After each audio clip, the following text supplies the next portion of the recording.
কখনো কি ভেবেছেন আঙুলের ডগায় ছোট্ট একটা স্পর্শ কিভাবে আমাদের মনে হাজারো স্মৃতি বা কোনো জটিল ভাবনাকে জাগিয়ে তুলতে পারে?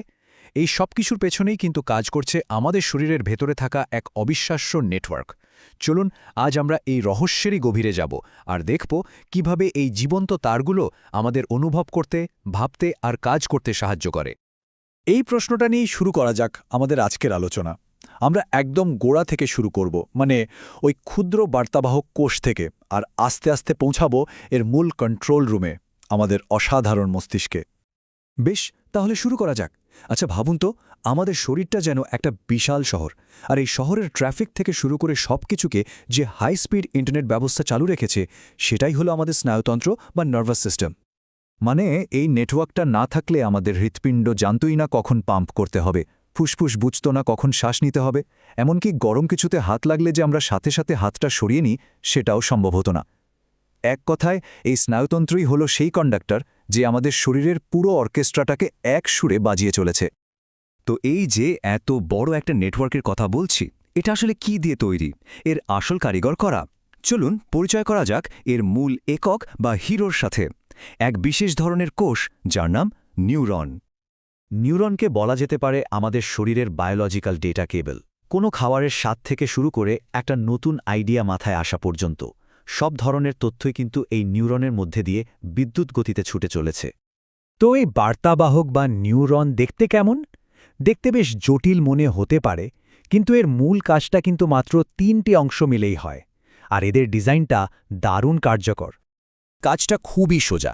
ডেনড্রাইটগুলো অনেকটা অ্যান্টেনার মতো চারপাশ থেকে সিগন্যাল গ্রহণ করে। কোষদেহ হল প্রসেসিং ইউনিট, যেটা ঠিক করে সিগন্যালটা নিয়ে কি করা হবে। আর অ্যাক্সন হল লম্বা একটা তার, যেটা দিয়ে বার্তাটা পরের নিউরনে চলে যায়। রিসিভ, প্রসেস, সেন্ড, একদম সিম্পল। আচ্ছা, আমরা তো জানলাম যে নিউরনগুলো এক একটা তারের মতো কাজ করে, কিন্তু প্রশ্ন হলো এই কোটি কোটি তার একসঙ্গে জুড়ে থেকে একটা নেটওয়ার্ক তৈরি করে কিভাবে? এরা কি আঠার মতো একে অপরের গায়ে লেগে থাকে? আর এখানেই আসল মজাটা। অবিশ্বাস্য হলেও সত্যি, কোনো নিউরনই আরেকটা নিউরনকে সরাসরি স্পর্শ করে না। প্রত্যেকটার মাঝে রয়েছে খুবই ছোট্ট একটা ফাঁক, ভাবা যায়? এটা তো একটা বড়সড় প্রশ্ন। যদি মাঝখানে ফাঁকি থাকে, তাহলে একটা ইলেকট্রিক্যাল সিগন্যাল লাফ দিয়ে অন্য নিউরনে যাবে কি করে?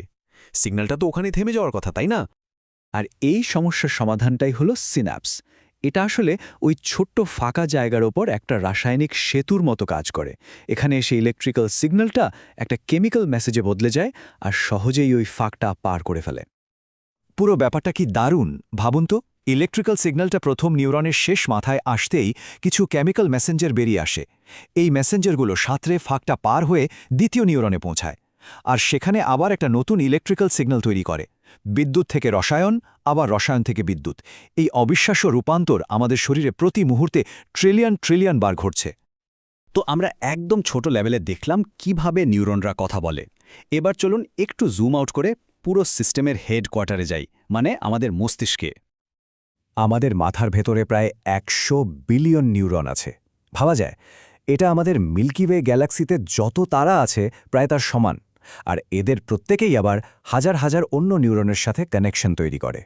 এজন্যই তো মস্তিষ্ককে বলা হয় মহাবিশ্বের সবচেয়ে জটিল জিনিস। এই বিশাল জিনিসটাকে সহজে বুঝতে হলে আমরা একে 3টা ভাগে ভাগ করে নিতে পারি। যেমন ধরুন, অগ্রমস্তিষ্ক হলো আমাদের চিন্তা, বুদ্ধি আর স্মৃতির কেন্দ্র। পশ্চাৎ মস্তিষ্ক আমাদের হাঁটাচলার সময় শরীরের ভারসাম্য রাখে। আর মস্তিষ্ককাণ্ড হলো অটোমেটিক সিস্টেম, যা আমাদের অজান্তে হার্টবিট আর শ্বাসপ্রশ্বাস চালু রাখে।